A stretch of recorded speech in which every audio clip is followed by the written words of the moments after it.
అనకాపల్లి జిల్లాలో ఏబిఎన్ ఆంధ్రజ్యోతి ఆధ్వర్యంలో అక్షరమండగా పరిష్కారమే ఎజెండాగా కార్యక్రమం జరిగింది. అచ్యుతాపురం మండలం దిబ్బపాలెంలో జరిగిన కార్యక్రమంలో యలమంచిలి సుందరపు విజయ్ కుమార్ ప్రజాప్రతినిధులు అధికారులు హాజరయ్యారు. తమ సమస్యలను నేరుగా ప్రజాప్రతినిధులు అధికారుల దృష్టికి తీసుకొచ్చారు.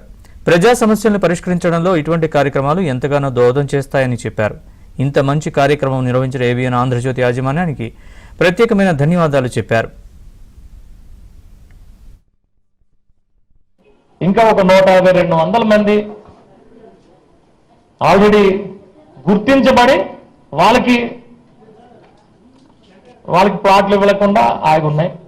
అయితే ఇంకా మా ఇన్నున్నాయని చెప్పి కనీసం 440 మంది లాస్ట్ 2 సంవత్సరాల నుంచి ఇదే పనిగా మరి చేసుకుంటా వచ్చాం. ఒక అధికారిని కూడా ఇక్కడ ఒక ఆర్ఐ అధికారిని బాగా ఎక్స్పీరియన్స్ అతన్ని ఈ గ్రామం మీద కూర్చోబెట్టి ఇంకా ఎవరు మిస్ అయిపోయారు, ఎవరు మిస్ అయిపోయారు అందరినీ కూడా తీసుకుంటా వచ్చామండి. ఈరోజు ఆల్రెడీ జేసీ గారు అప్రూవ్ చేసినవి పట్టాలు అయితే ఉన్నాయి. అవి అతి త్వరలో అంటే కదా వెంటనే ఇచ్చేస్తాం కూడా. అవి కూడా రెడీగా ఉన్నాయి. అవి మొత్తం అంతా చేయాలని ఆగాం. ఈ కొలిక్కొచ్చింది, ఈ లిస్టు కూడా కొలిక్కొచ్చింది. ఆంధ్రజ్యోతి సంబంధించి ఈ కార్యక్రమం సంబంధించి మీ అందరికీ ఈరోజు ఇది అనౌన్స్ చేస్తున్నాను.